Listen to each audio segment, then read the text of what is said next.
Assalamualaikum warahmatullahi wabarakatuh. Saya Nur Laila, mahasiswi jurusan Bimbingan dan Konseling Islam semester 4 kelas C. Saat ini saya sedang berada di Laboratorium Televisi Fakultas Dakwah dan Komunikasi UIN Sunan Gunung Jati Bandung untuk melaksanakan praktik mata kuliah Komunikasi Bimbingan Konseling Islam dengan dosen pengampu Bapak Dede Lukman, Esos MAG. Bersama saya sudah hadir peserta konseling kali ini. Selamat pagi, Mbak. Pagi. Boleh tahu namanya siapa? Nama saya Widya Asyifa. Jurusan apa? Jurusan Tasawuf dan Psikoterapi semester 4. Oh, ada yang bisa saya bantu? Begini Teh, kan beberapa dua minggu yang lalu ibu saya itu meninggal dunia. Oh iya. Nah, 6 tahun sebelumnya itu ayah saya juga meninggal dunia. Berarti kan posisi saya di sini sebagai anak yatim. Posisi saya juga di sini sebagai mahasiswa dan bukan seorang pekerja tetap. Saya memiliki seorang adik dan memiliki seorang kakak. Adik saya itu kelas 2 SMA. Berarti kan 1 tahun atau 2 tahun lagi dia akan lulus dari SMA tersebut. Nah, saya itu punya keinginan dia itu harus kuliah. Sedangkan kan posisi saya di sini sebagai mahasiswa itu menjadi sebuah pikiran yang sangat mengganggu dalam kehidupan saya. Bagaimana saya mendapatkan uang, tapi kuliah saya tetap berjalan dan adik saya harus kuliah. Kalau boleh tahu, Teteh sekarang yang menanggung yang menanggung biaya hidup Teteh sama adik dan kakak itu siapa? Kalau tanggungan sementara ini saya tanggung sendiri, kakak saya tanggung sendiri dan adik saya ditanggung oleh saya dan kakak saya. Oke, kalau boleh tahu juga kakak Teteh itu kerjanya apa? Kakak saya itu kerjanya sebagai honorer di SD, sama seperti dulu ibu saya juga menggurui di sana. Tapi kan seperti yang Teteh tahu, kalau gaji seorang honorer itu enggak sampai 500.000 pun kan enggak gitu. Jadi untuk jangka panjang kalau misalkan dilihat ke depannya pasti sangat mengganggu sekali kalau masalah biaya. Oke, sebelum ke sana, Teteh punya itu nggak namanya Teh? Sekarang udah punya minat kerja atau mungkin sekarang udah mulai ngelirik-ngelirik kerjaan yang bisa dilakukan sambil kuliah? Kebetulan kan sebentar lagi kita akan libur 3 bulan.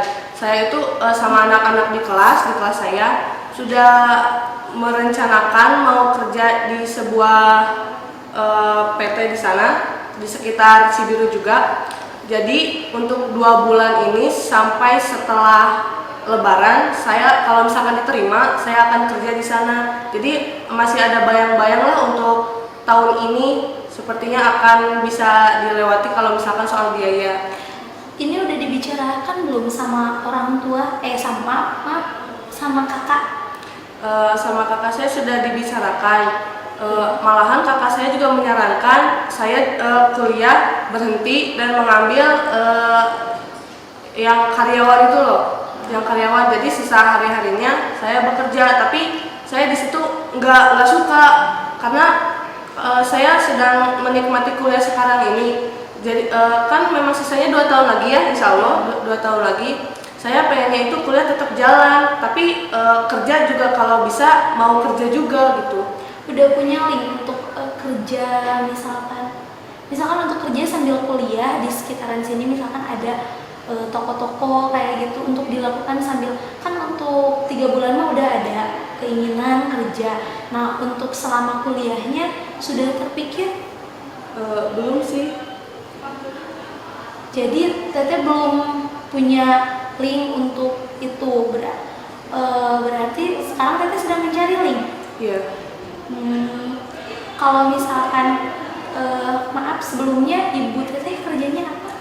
Kerjanya guru PNS. Oh, berarti kalau misalkan sudah meninggal, berarti ada dana pensiunan? Iya. Itu sudah terpikir udah mau digunakan untuk apa dananya? Kalau misalkan dana pensiun, ya pasti digunakan untuk kebutuhan sehari-hari yang pokok, yang penting saja, seperti kan bayar listrik, untuk beras per bulannya, atau untuk kebutuhan-kebutuhan per bulannya. Kalau saya pikir-pikir, mungkin cukup kalau misalkan dana pensiun itu dipakai untuk kebutuhan sehari-hari selama yang pokok-pokoknya saja. Oh gitu. Dan sekarang yang jadi bebannya itu justru malah untuk kedepannya ada teteh kuliah. Sudah mencoba dia untuk diarahkan ke jalur beasiswa. Oh iya ya, saya tidak terpikirkan. Oh iya ya, ada jalur beasiswa. Kalau misalkan ada jalur beasiswa itu berarti saya terbantu juga berarti ya? Ya, seperti itu. Berarti sekarang kalau itu plan A-nya, kalau plan B-nya, kalau misalkan dia tidak diterima di jalur beasiswa, teteh udah terpikir yang lain nggak? Kalau jalur beasiswa dia tidak keterima, saya belum kepikiran, tapi saya punya rencana, saya mau kuliahin ke sini, ke UIN. Jadi kalau misalkan di UIN dananya emang nggak terlalu tinggi, mungkin bisa lah sedikit atau beberapa saya bantu dari uang saya atau misalkan uang kakak saya. Oke, berarti jadi intinya simpulannya berarti plan A-nya ada teteh mau teteh arahkan ke jalur beasiswa dulu, dan plan B-nya berarti ada teteh akan teteh arahkan ke UIN yang biayanya tidak terlalu tinggi, seperti itu. Oke. Demikian yang dapat saya sampaikan. Terima kasih. Wassalamualaikum warahmatullahi wabarakatuh.